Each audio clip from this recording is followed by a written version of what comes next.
अस्सलाम वालेकुम dear students, friends and subscribers. Dear students, आज हमारा टॉपिक है independence day of USA, July 4। और आज हम बेसिकली बात कर रहे हैं पॉलिटिकल सिस्टम ऑफ यूएसए या हिस्ट्री ऑफ यूएसए। आइए इस वीडियो का आगाज़ करते हैं। और आप देख रहे हैं हमारा YouTube channel Mohammad Nawaz Waraich political scientist.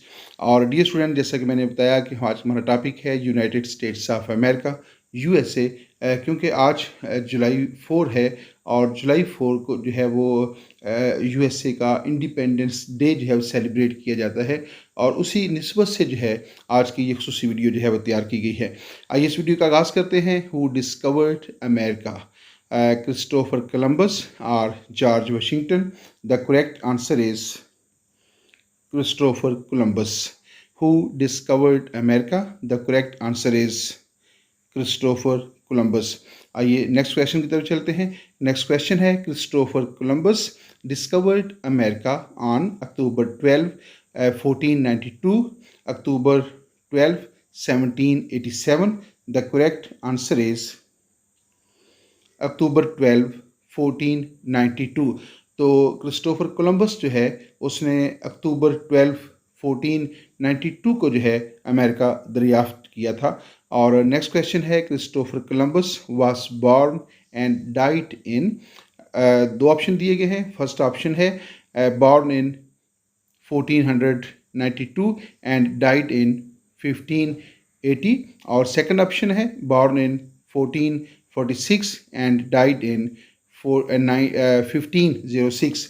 The correct answer is, question दोबारा देखिएगा, फिर उसी के साथ इसको हम डिस्कस कर लेते हैं। Christopher Columbus was born and died in, he was born in 1446 and died in 1506।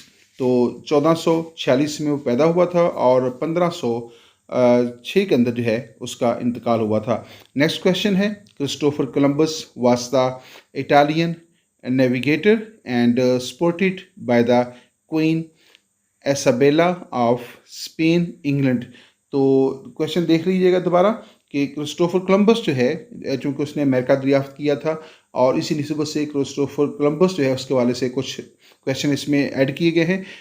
वो बाय बर्थ जो है ही वाज इटालियन नेविगेटर था वो, और supported by the queen Isabella of Spain. तो उसमें करेक्ट आंसर है he was supported by the queen Isabella of Spain. तो स्पेन से जो है उसको सपोर्ट मिली थी। और नेक्स्ट क्वेश्चन है, the independence of America was recognised by the Great Britain by the treaty of Paris in 1776 और 1783। The correct answer is 1783। Dear students, याद रखिएगा जो अमेरिका है, जो आज यूएसए के नाम से जाना जाता है, तो उसने जो है वो जुलाई 4 1776 को जो है जुलाई 4 1776 को जो है बरतानवी तसल्लुत के ख़िलाफ़ जो है ऐलान आज़ादी किया था। और उसी जुलाई 4 उसी निस्बत से जो है हर साल जो है अमेरिका का यौम आज़ादी जो है वो 4 जुलाई को ही मनाया जाता है। और 4 जुलाई जो है यानी जुलाई 4 जो है बेसिकली उन्होंने उस दिन की याद मनाई जाती है जो जिस दिन उन्होंने बरतानवी तसल्लुत के ख़िलाफ़ जो है ऐलान आज़ादी किया था। अगरचे उन्होंने आज़ादी तो बाद में हासिल की थी, लेकिन जब उन्होंने जो है बगावत कर दी, ऐलान आज़ादी कर दिया, बरतानवी तसल्लुत को कबूल करने से इनकार कर दिया, तो फिर उसी दिन को जो है हर साल जो है 4 जुलाई को जो है अमेरिका का यौम आज़ादी जो है डे ऑफ इंडिपेंडेंस जो है वो सेलिब्रेट किया जाता है। Which country has the oldest written constitution? तो इस वक्त दुनिया के अंदर जो है बहुत सारी रियासतें हैं। आपने बताना ये है कि which country has the oldest written constitution? The correct answer is United states of America. और यूनाइटेड स्टेट्स ऑफ अमेरिका का इस वक्त जो कॉन्स्टिट्यूशन है वो 1789 को जो है वो इन्फोर्स हुआ था, और तब से जो है आज तक वो कॉन्स्टिट्यूशन जो है चल रहा है। इसीलिए जो अमेरिकन कॉन्स्टिट्यूशन है that is considered as the oldest constitution in the modern world. और नेक्स्ट क्वेश्चन की तरफ चलते हैं। Government structure of USA has been designed on Montesquieu's theory of separation of powers and checks and balance.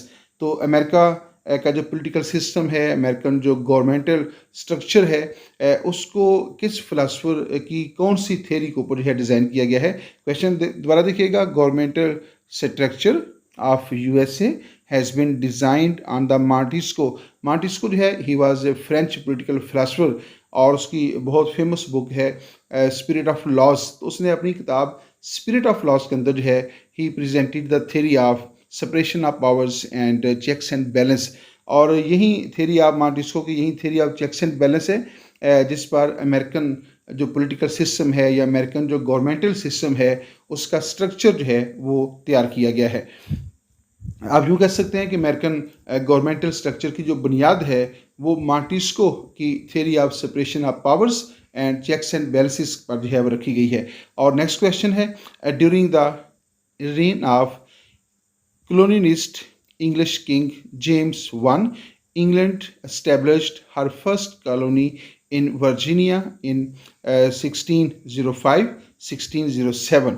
तो बरतानिया जो है उसने बरतानवी बादशाह जेम्स फर्स्ट के दौरे हुकूमत में जो है उसने पहली अमेरिका के अंदर जो है वो अपनी कॉलोनी कैम की थी और वर्जीनिया के अंदर कॉलोनी वो पहली कॉलोनी कैम हुई थी। और आपने बताना ये कॉलोनी कब कैम हुई थी, 1605 में या 1607 में। द करेक्ट आंसर इज 1607 के अंदर जो है बरतानवी बादशाह जेम्स फर्स्ट के दौरे हुकूमत में जो है फर्स्ट कॉलोनी जो है वर्जीनिया की कैम जो थी वो की गई थी। आइए नेक्स्ट पॉइंट की तरफ चलते हैं। As a result of the migration of the English man from England to America they are developed how many British colonies in North America. आपने बताना ये है कि जब कोलंबस जो है उसने अमेरिका को डिस्कवर किया और फिर उसने जब कम्युनिकेशन उसकी हुई यूरोप के अंदर जो है जिसमें बरतानिया है, फ्रांस है, स्पेन है और इस तरह ये जो रियासतें थी, पुर्तगाल उसमें था, इटली है, तो वहाँ से लोग जो थे वो माइग्रेट होके जो है बड़ी तादाद में वो अमेरिका में जाकर आबाद होना शुरू हो गए थे। और आपने बताना ये है कि कितनी कॉलोनीज जो थी इन लोगों ने जो है वो कैम, इसमें सरफरिस्त जो है वो बरतानिया था। As the result of the migration, दोबारा इसको देखिएगा, as the result of the migration of the English man from England to America, जब बरतानिया से इंग्लैंड से बहुत सारे लोग माइग्रेट करके जो है अमेरिका में आबाद हो गए थे। और आपने बताना है कि उन्होंने जो कॉलोनीज कैम की तो उनकी कुल तादाद कितनी थी। दो ऑप्शन दिए गए हैं 13 और 16। The correct answer is 13। दोबारा देखिएगा, as a result of the migration of the English man from England to America they are developed how many British colonies in North America. तो दुरुस्त जवाब है 13 कॉलोनीज जो थी उन्होंने ब्रिटिश ने जो है वो वहाँ पे अपनी कैम्प कर ली थी। American war of independence was fought during 1776 to 1781, 1776 to 1789। The correct answer is 1776 to 1781। तो 1776 को जो है बरतानवी तसल्लुत के ख़िलाफ़ जॉर्ज वाशिंगटन की सरपरस्ती में जो है जो उन्होंने अपनी फ़ौज कैम्प की थी तो उसने बरतानवी तसल्लुत के ख़िलाफ़ जो है वो ऐलान आज़ादी कर दिया था। और उसके बाद फिर 1781 के अंदर जो है यानी कमोबेश 5 साल की जद्दोजहद के बाद जो है उन्होंने बरतानवी तसल्लुत से जो है वो आज़ादी हासिल कर ली थी। तो ये जो दौर है फ्राम 1776 टू 1781, ये जो दौर जो है वो इसको हम कह सकते हैं कि अमेरिका ने वार of independence against the British rule जो है वो लड़ी थी और उसके बाद 81 के अंदर जो है उन्होंने बरतानवी तसल्लुत से आज़ादी हासिल कर ली थी। और नेक्स्ट पॉइंट की तरफ चलते हैं। There took place a civil war between the northern and the southern states during, ये हम इस वक्त जो हम बात कर रखे हैं इस बात का तल्लुक है आप कह लें कि 1860 से 1865 के दौर तक है। कुछ हम यहाँ पर आगे हैं। तो आपने क्या इस दौर में जो है अमेरिका के अंदर एक सिविल वार लड़ी गई थी, जो वो सिविल वार जो है अमेरिका की जो नार्दर्न स्टेट्स थी और जो साउदर्न स्टेट्स थी, जो शुमाली रियासतें थी और जो जनूबी रियासतें थी, उनके दरमियान एक सिविल वार लड़ी गई थी। तो आपने बताना कि सिविल वार जो है इसका ड्यूरेशन क्या था, फ्राम 1866 टू 1865 या 1870 टू 1865। फर्स्ट ऑप्शन जो है that is the correct option. America के अंदर जो सिविल वार लड़ी गई थी इब्राहम लिंकन के दौरे हुकूमत में, that was fought from 1860 to 1865। The first option is correct option. और नेक्स्ट पॉइंट की तरफ चलते हैं जी। हमारे पास नेक्स्ट पॉइंट है, which president of USA had a firm belief in the federal constitution, human equality, dignity and abolishing the slavery। आपने बताना यह है कि कौन सा अमेरिकन प्रेसिडेंट था जो अमेरिका के अंदर जो है वो फेडरल कॉन्स्टिट्यूशन के ऊपर बिलीव करता था और ह्यूमन इक्वलिटी के ऊपर, यानी तमाम जो ह्यूमन हैं उनके जो राइट्स हैं, जो ड्यूटीज़ हैं वो इक्वल होनी चाहिए without any discrimination of religion, skin and gender. तमाम जो अमेरिकन हैं उनके राइट्स बराबर होने चाहिए, इक्वलिटी के ऊपर वो उसका था। और डिग्निटी जो है उसके ऊपर वो उसने बहुत काम किया, और एबॉलिशिंग द स्लेवरी, और ख़ास तौर पे जो है उसने अमेरिका के अंदर जो स्लेवरी सिस्टम था उसको ख़त्म किया था। तो कौन सा प्रेसिडेंट है वो आपके जहन में आता है? जॉर्ज वाशिंगटन ने ये काम किए थे या इब्राहम लिंकन ने? The correct answer is Abraham Lincoln. Abraham Lincoln जो है ये वो शख्स था जो कि 1860 के अंदर जो है सदारती इलेक्शन में इसने कामयाबी हासिल की थी, और फिर 1865 के अंदर जो है इसका मर्डर हो गया था। नेक्स्ट क्वेश्चन इस वाले से भी एक दो क्वेश्चन जो है वो शामिल किए गए हैं। Who abolished the evil institution of human slavery in the USA? Roosevelt और Abraham Lincoln? The correct answer is Abraham Lincoln. Abraham Lincoln वो शख्स है who abolished the evil institution of human slavery in the USA. तो Abraham Lincoln ने जो है America से slavery जैसा जो एक इंतहाई गैर अखलाकी और गैर कानूनी और यानी कि गैर जो जिसको आप ये कह सकते हैं कि गैर आइनी जो है सिस्टम जो था स्लेवरी का जो है उसको ख़त्म किया था। तो ही वाज इब्राहम लिंकन। और नेक्स्ट क्वेश्चन की तरफ चलते हैं। The Spanish colonies in America proclaimed their independence in 1811 or 1911? The correct answer is 1811। दूसरा, बरतानिया ने जो है अमेरिका के अंदर अपनी कॉलोनीज कायम कर रखी थी। इस तरह स्पेनिश जो है, स्पेन जो है उसने भी अपनी कुछ कॉलोनीज कायम कर रखी थी। और फिर 1811 के अंदर जो है 1811 के अंदर जो है वो जो स्पेनिश कॉलोनीज थी अमेरिका के अंदर उन्होंने जो है जो स्पेनिश रूल था उसके ख़िलाफ़ जो था वो अल्लाह ने आज़ादी कर दिया था।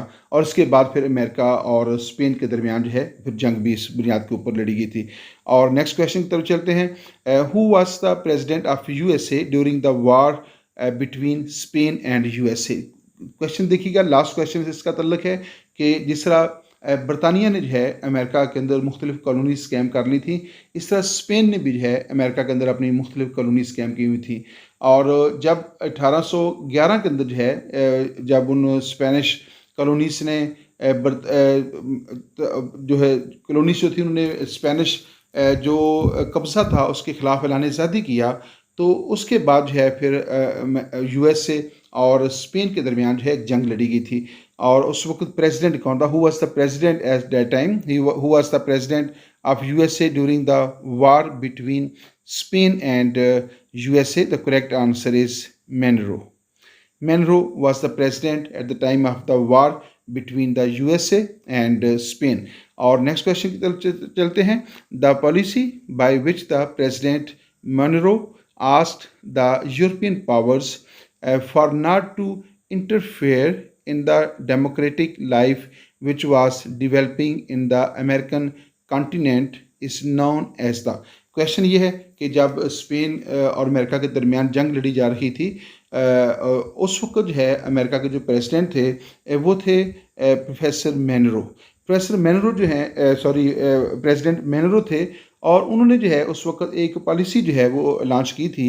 The which president Monroe asked the European states, जो उस वक्त यूरोपियन पावर्स थी जी, उस वक्त की जो यूरोपियन पावर्स थी उनसे उसने डिमांड की for not to interfere in the democratic life which was developing in the American continent is known as the Monroe doctrine. तो उसने जो वेस्टर्न पावर्स थी उस वक्त की, जो यूरोपियन पावर्स थी, उनसे ये कहा कि वो अमेरिका के अंदर जो है वो मुदाखलत ना करें और अमेरिका के अंदर जो डेमोक्रेटिक सिस्टम मूवमेंट चल रही है उसके ऊपर असरअंदाज होने की कोशिश ना करें।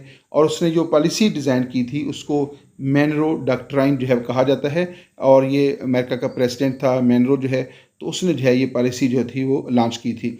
President Ibrahim Lincoln stood for the abolition of slavery and he did not allow the separation to the southern states or northern states।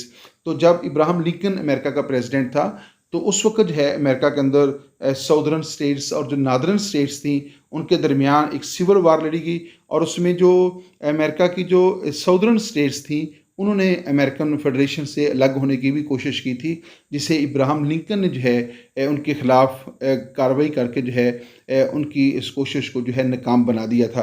Question दोबारा देखिएगा। The president Ibrahim Lincoln stood for the abolition of the slavery, तो उसने जो है slavery के ख़ात्मे के लिए जो है कोशिशें की थी और उसका जो है भरपूर जो है उसने उसकी मुखालफत की।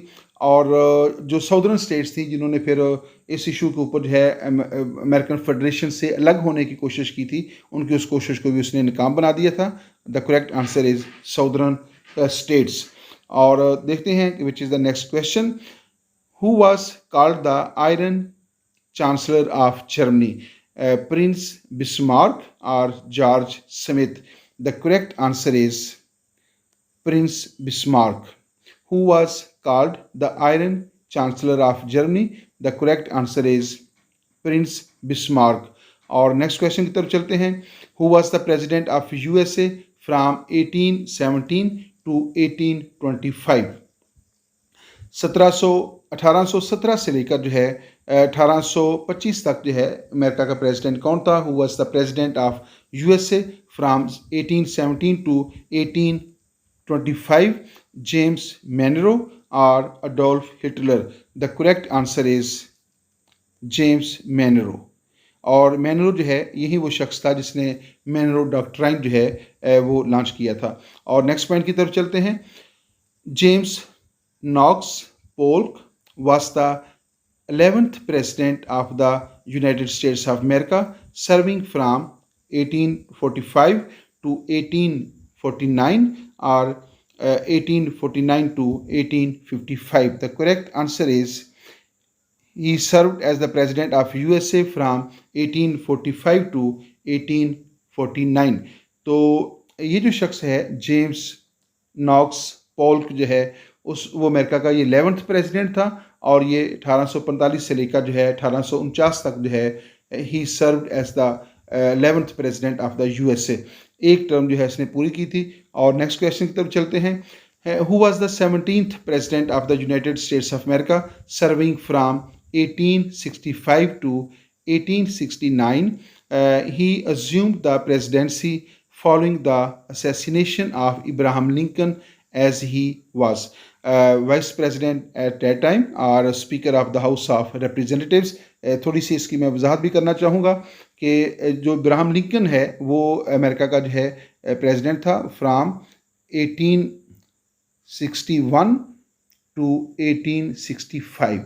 तो 1865 के अंदर जो है इब्राहिम लिंकन जो है जब उसकी असैसिनेशन होगी, उसका मर्डर हो गया था, तो उस वक्त जो उसका जो वाइस प्रेसिडेंट था इब्राहिम लिंकन का जो है वो अमेरिकन कॉन्स्टिट्यूशन के मुताबिक जब अमेरिकन प्रेसिडेंट जो है वो अपनी टर्म के दौरान जो है रिज़ाइन दे देता है या उसकी डेथ हो जाती है, तो फिर उसका जो वाइस प्रेसिडेंट होता है वो अमेरिका का प्रेसिडेंट बन जाता है।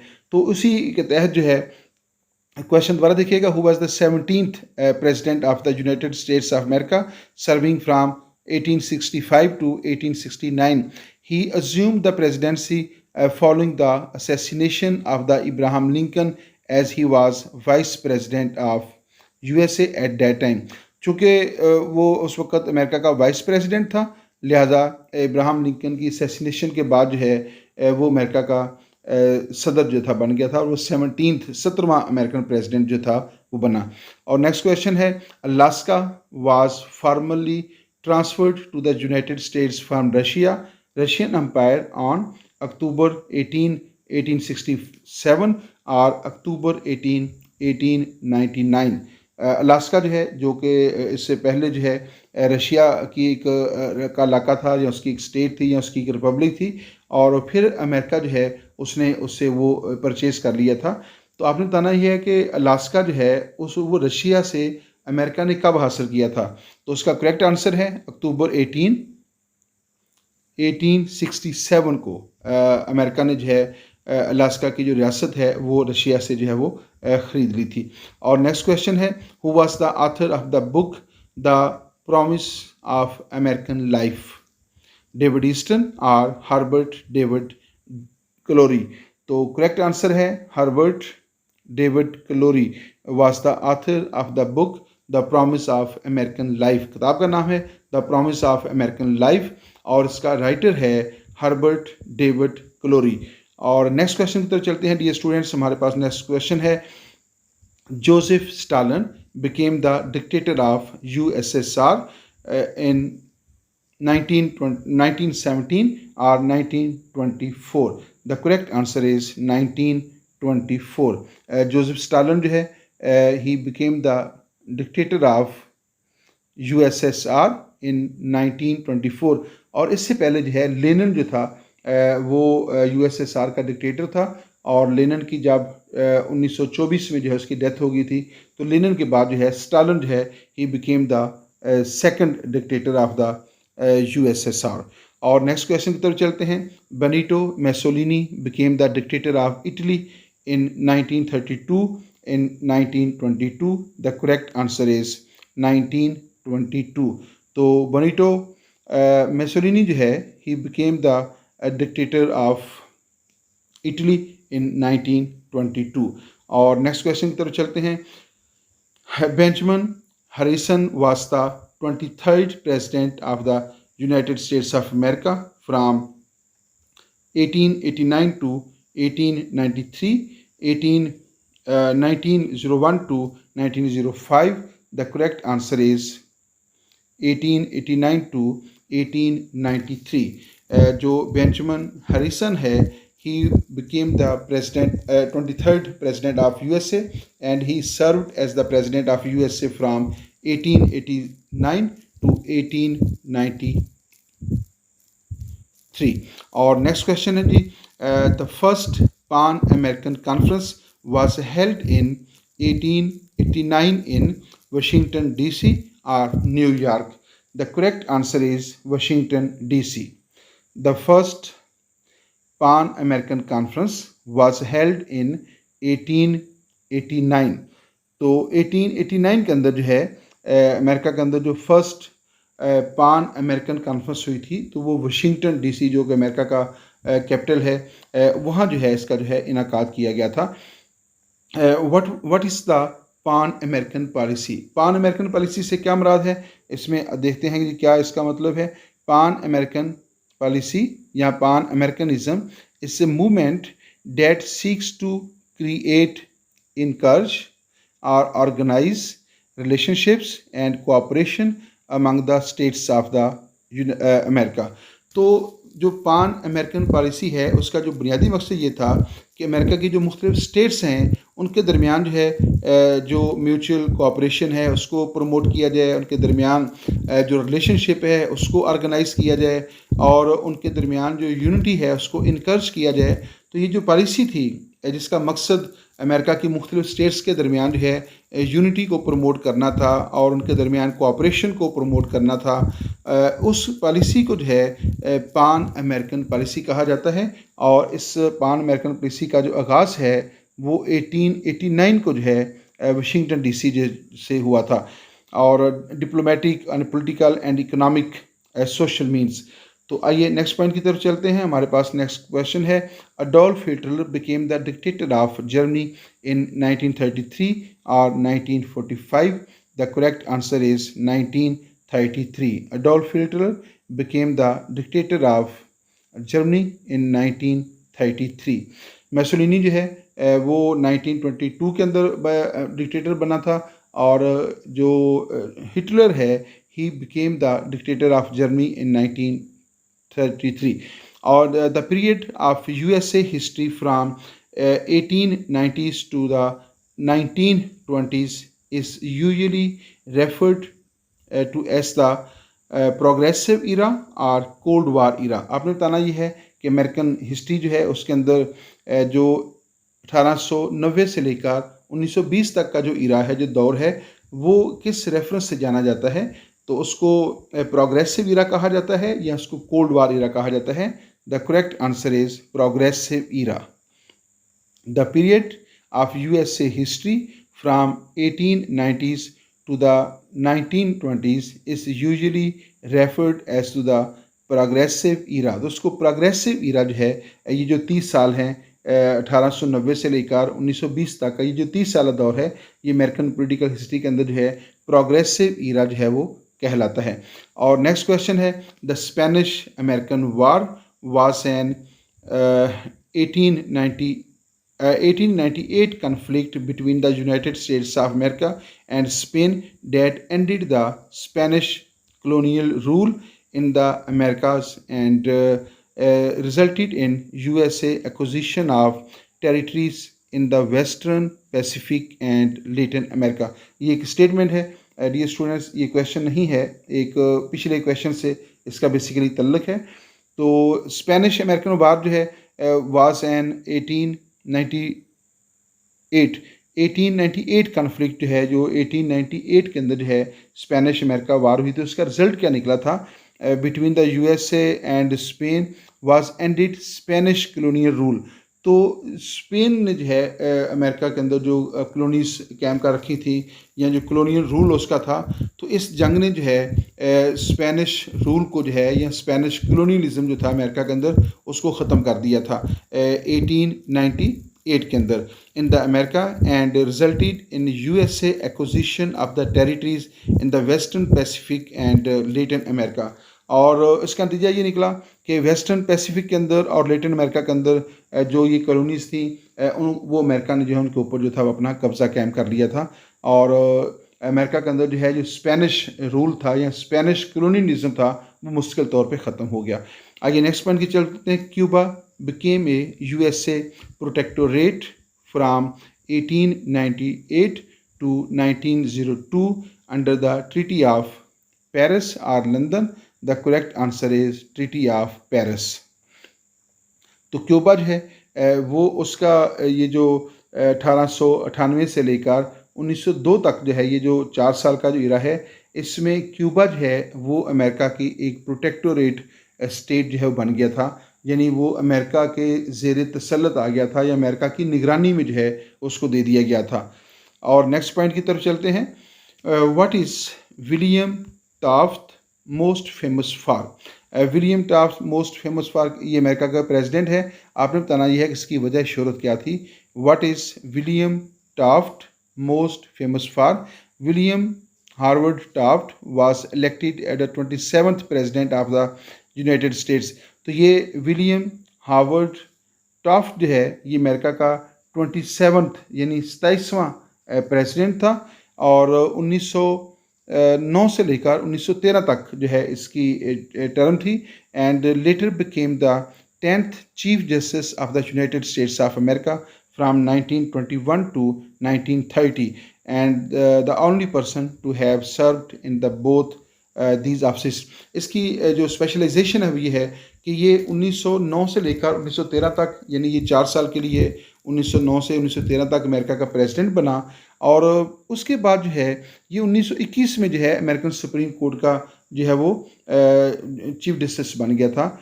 10th चीफ जस्टिस अमेरिका, 10वां चीफ जस्टिस बन गया था. तो ये अमेरिकन पॉलिटिकल हिस्ट्री के अंदर है ये वह शख्स है जो अमेरिका में प्रेसिडेंट के ओहदे के ऊपर भी फैज रहा और अमेरिकन सुप्रीम कोर्ट का भी यानी एग्जेक्टिव का भी ये चीफ रहा है और जुडिशरी का भी चीफ रहा है. तो चीफ जस्टिस के भी फ़रज़ सर अंजाम दिए और इसने प्रेसिडेंट ऑफ अमेरिका के फ़रज़ भी सर अंजाम दिए हैं. और इस हवाले से जो है इसको ये मुनफरिद जो है मुकाम हासिल है कि ये एक ही वक्त में जो है प्रेसिडेंट और चीफ जस्टिस जो है दोनों उहदों पे कायम रहने वाला ये वाहिद अमेरिकन शख्स है। और नेक्स्ट पॉइंट की तरफ चलते हैं। Who are the 4 assassinated presidents. American history के अंदर जो है ऐसे बहुत सारे वाक़यात है कि जब अमेरिकन प्रेसिडेंट का मर्डर कर दिया गया, कत्ल कर दिया गया या उनको कत्ल करने की कोशिश भी की गई। तो अमेरिकन हिस्ट्री के अंदर 4 प्रेसिडेंट ऐसे हैं जिनकी असैसिनेशन हुई है। कौन कौन से हैं? Abraham Lincoln. इब्राहम लिंकन जो है उसकी जो असैसिनेशन है वो 1885 के अंदर हुई। जेम्स गैरफील्ड उसकी 1881 के अंदर हुई। और विलियम मैकिनले जो है उसकी 1901 के अंदर। और जॉन एफ कैनेडी जो है उसकी जो असैसिनेशन है वो 1960 के अंदर हुई है। तो इस तरह 4 अमेरिकन प्रेसिडेंट ऐसे हैं जिनकी दौरान ओहदा सदारत जो है, जब वो ओहदा सदारत के ऊपर फाइज थे और अपनी वो जो ड्यूटीज़ हैं वो परफॉर्म कर रहे थे, तो ओहदा सदारत पे फैज़ होने के साथ जो है उस ओहदे के ऊपर कायम रहते हुए जो है इनको जो है वो इनका मर्डर हुआ था। तो इब्राहम लिंकन जो है उसका 1865 में, जेम्स गैरफील्ड 1881 में, विलियम मैकिनले 1901 में और जॉन एफ कैनेडी जो है 1906 में जो है इसका मर्डर हुआ था। और नेक्स्ट पॉइंट की तरफ चलते हैं। हमारे पास नेक्स्ट क्वेश्चन है। जी डियर स्टूडेंट्स, नेक्स्ट हमारा क्वेश्चन है, who was the 28th president of USA. America का जो 28th प्रेसिडेंट है वो कौन था? Woodrow Wilson, the 28th president of USA president and serving office उसका है फ्राम 1913 टू 1921।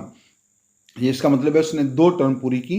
और वुडरो विल्सन जो है उसकी ख़ास बात ये थी कि उसकी ये जो ड्यूरेशन है उसमें वर्ल्ड वार फर्स्ट जो है वो लड़ी गई। और उसी में जो है 1917 के अंदर जो है, अगरचे फर्स्ट वर्ल्ड वार जो है उसका आगाज़ तो 1914 के अंदर हुआ था, लेकिन अमेरिका जो है उसने 1917 के अंदर जो है फर्स्ट वर्ल्ड वार में शमूलियत का फ़ैसला किया था। और वुडरो विल्सन जो है he was the person who presented this 14 points of peace.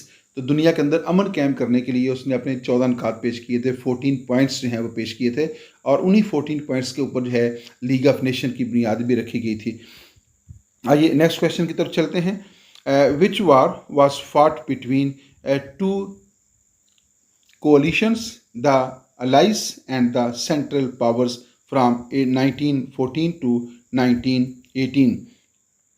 तो कौन सी जंग जो है वो 2 इन इत्तेहादियों के दरमियान लड़ी गई थी, जिसमें एलिस थे और सेंट्रल पावर्स थी और अलाइड पावर्स थी फ्राम 1914 टू 1918। 1918 से लेकर 1914 से लेकर 1918 तक जो है कौन सी ऐसी जंग लड़ी गई जिसमें एक इत्तेहादी जो थे वो अलाइड पावर्स कहलाते थे और दूसरे जो है सेंट्रल पावर्स कहलाते थे। वर्ल्ड वार फर्स्ट और world war second? The correct answer is world war first. The correct answer is world war first. और नेक्स्ट क्वेश्चन है हमारे पास, when did world war first start and end for America. तो America जो है उसने world war first जो है उसके अंदर कब शमूलियत अख्तियार की थी और कब जो है ये जंग ख़त्म हुई थी? तो when did world war first start and end for America. तो अमेरिका की तरफ से जो है ये जंग कब शुरू हुई और जंग कब खत्म हुई? The United states of America declared war on the German Empire on April 6, 1970। अभी मैं आपको बता रहा था कि अमेरिका जो है उसने 1917 के अंदर जो है इस जंग में शमूलियत अख्तियार की। तो एग्जैक्ट डेट है अप्रैल 6, 1917। और जर्मन एम्पायर के ख़िलाफ़ जो है, जो अलाइड फोर्सेस के ख़िलाफ़ जंग लड़ रहा था जर्मन जो है, तो उसके ख़िलाफ़ जो है अमेरिका ने जंग में शमूलियत अख्तियार की थी। Nearly 3 years after the world war first started, क्योंकि वर्ल्ड वार फर्स्ट जो है वो स्टार्ट तो होगी थी 1914 के अंदर और अमेरिका जो है शामिल हो रहा है 1917 के अंदर। तो 3 साल के बाद जो है जब जंग शुरू हुए, 3 साल हो गए थे, तो अमेरिका ने इस जंग में शमूलियत अख्तियार की थी। A cease fire and America was declared on November 11, 1918। तो ये जंग बंदी जो है ये नवंबर 11, 1918 को जो है इस जंग के खात्मे का ऐलान हुआ था। और नेक्स्ट पॉइंट हमारे पास है, president of USA Woodrow Wilson declared his 14 points of peace on January 1, 1918 और जनवरी 1, 1920। द करेक्ट आंसर इज जनवरी 1 1918। तो वुडरो विल्सन जो है, जैसे मैं भी आपको कह रहा था कि ही presented the 14 points of peace. दुनिया के अंदर अमन कायम करने के लिए जो है उसने अपने 14 पॉइंट्स पेश किए थे, और वो 14 पॉइंट्स जो थे, he presented his 14 points on January 1 1918। तो फर्स्ट ऑप्शन इसमें दुरुस्त ऑप्शन है। World war 1 started and ended on. World war 1 start कब हुई और ख़त्म कब हुई? वर्ल्ड वार 1 जो है स्टार्टेड ऑन जुलाई 28 1914। तो जुलाई 28 1914 को इसका आगाज़ हुआ and ended on the November 11 1918। और 11 नवंबर जो है 1918 को ये जंग जो थी वो अपने इख्तिताम को पहुंचती है। और नेक्स्ट पॉइंट है, who became the president of USA after Woodrow Wilson. तो वुडरो विल्सन जो है वो अमेरिका जो during the world war 1 America का प्रेसिडेंट रहा। तो जब उसका दौरे हुकूमत ख़त्म हुआ तो उसके बाद who became the president of USA, तो उसमें करेक्ट ऑप्शन है वारन जे हार्डिंग। वारन जे हार्डिंग जो है he became the president of USA after the Woodrow Wilson. तो वुडरो विल्सन का जब दौरे हुकूमत ख़त्म होता है तो उसके बाद वारन जी हार्डिंग जो है वो अमेरिका का प्रेसिडेंट बनता है। और नेक्स्ट पॉइंट की तरफ चलते हैं हमारे पास, who served as the 30th president of USA from 1923 to 1929। तो 1923 से लेकर 1929 तक जो है अमेरिका का प्रेसिडेंट कौन रहा?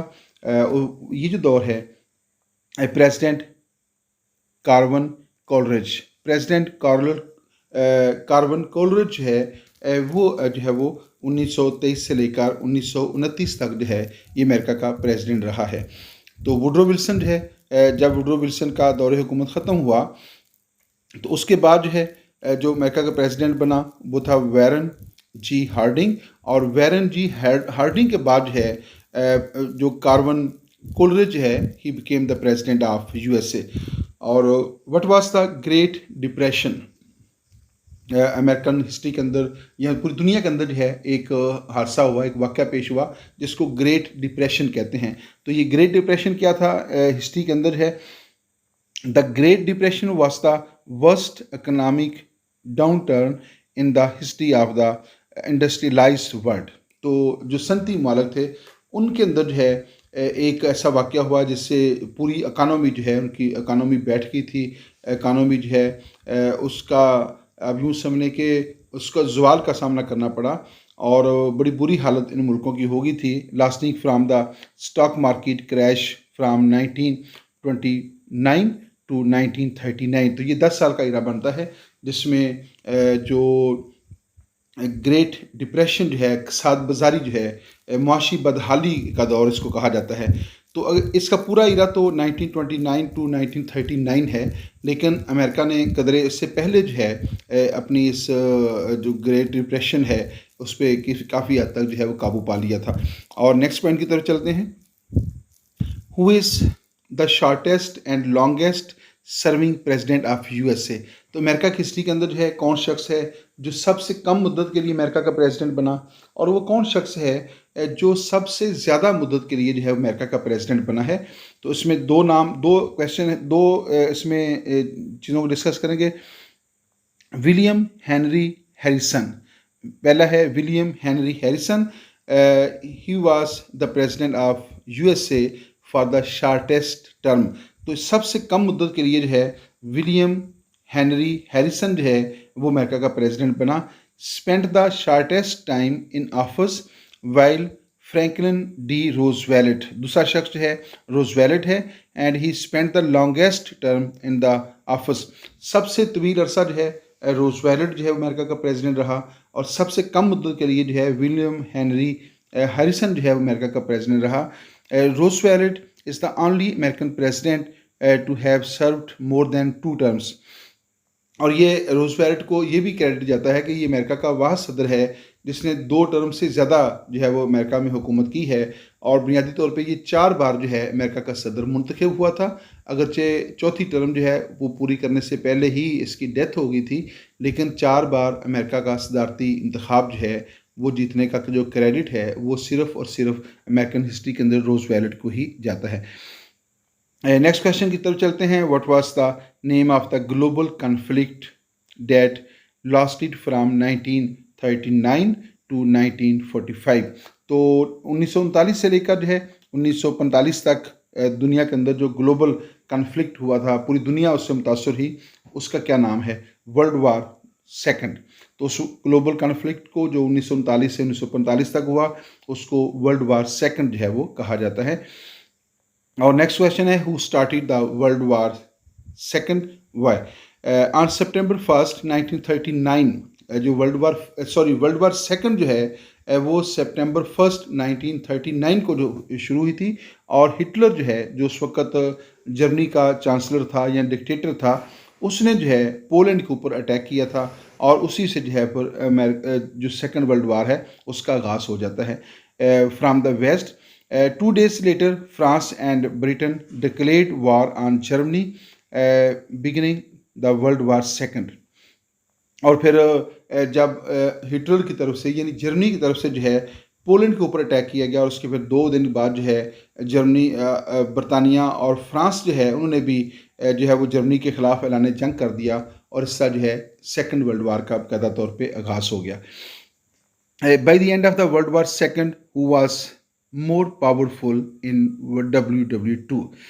जब जो सेकंड वर्ल्ड वार है उसका इख्तिताम हुआ और 1945 में जब जंग ख़त्म हुई तो उस वक़्त जो मोस्ट पावरफुल स्टेट सामने आई वो कौन सी रियासत थी? By the end of the world war second, however, the United States stood as one of the 2 leading global powers along with the Soviet Union। तो अमेरिका जो है वो दुनिया की एक बहुत बड़ी ताकत बनकर सामने आया, क्योंकि अमेरिका ने सेकंड वर्ल्ड वार के दौरान जो है एटॉमिक वेपन्स जो थे वो इस्तेमाल किए थे और उस वक्त दुनिया की वाहिद रियासत थी जिसके पास एटॉमिक वेपन्स थे। तो सेकंड वर्ल्ड वार के बाद जो है एक तो अमेरिका जो है उसको बढ़तरी हासिल होगी और फिर उसके बाद जो है जो USSR था उसने भी जो है उस जंग के बाद जो है अपनी ताकत का मुजाहरा किया और 1949 के अंदर जाकर जो है USSR ने भी एटॉमिक वेपन्स हासिल कर लिए थे। और इस तरह जो है जंग के बाद एक तरफ USSR था और फिर साथ जो है वो USA। तो दुनिया जो है इन 2 ब्लॉक्स में जो है वो तकसीम हो गई थी, एक कम्युनिस्ट ब्लॉक और एक जो है वो कैपिटलिस्ट ब्लॉक। आइए नेक्स्ट पॉइंट की तरफ चलते हैं। हमारे पास नेक्स्ट क्वेश्चन है, which countries won world war second? तो जो वर्ल्ड वार सेकंड है, ज़ाहिर जो वर्ल्ड वार होती है उसमें बेशुमार ममालिक जो हैं पार्टिसिपेट कर रहे होते हैं। तो विनर कौन थे वर्ल्ड वार सेकंड के अंदर जो है कौन से ममालिक ने फतह हासिल की? तो उसमें है in world war second 3 great allied powers, great Britain, United states of America and Soviet union. तो ये जो है ये चूँकि उस वक्त अलाइड पावर्स थी और इन्होंने जो है वर्ल्ड वार सेकंड के अंदर जो है फतह हासिल की थी। Form the grand alliance that was the key to the victory. और इन्होंने जो है एक ग्रैंड अलायंस जो है वो बनाया था USA ने, USSR ने और ब्रिटेन ने। और यही रियासतें जो थी ये वर्ल्ड वार की फातेह रियासतें जो हैं वो शुमार होती हैं। Which countries did not fight in world war 2?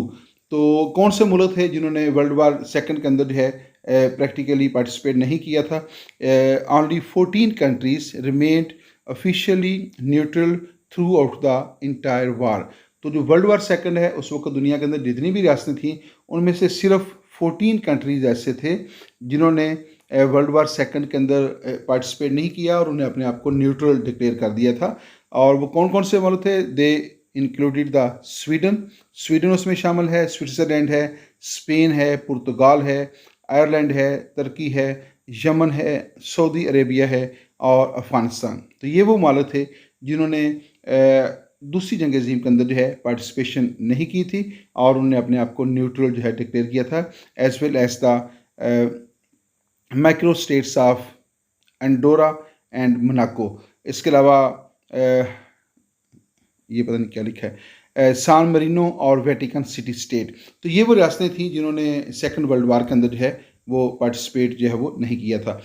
और नेक्स्ट है, separation of powers implies demarcation of powers between the याद रखिएगा कि अमेरिकन जो पॉलिटिकल सिस्टम है उसकी जो बुनियाद है, जो अमेरिका का जो गवर्नमेंटल सिस्टम है उसकी बुनियाद मार्टिस्को की जो theory of separation of powers है उस पर रखी गई है। तो क्वेश्चन ये है कि ये सेपरेशन ऑफ पावर्स जो है implies demarcation of powers between the three branches of the government. वो कौन सी three branches of the government है? उसमें है लेजिस्लेचर, एग्जेक्टिव एंड जुडिशरी।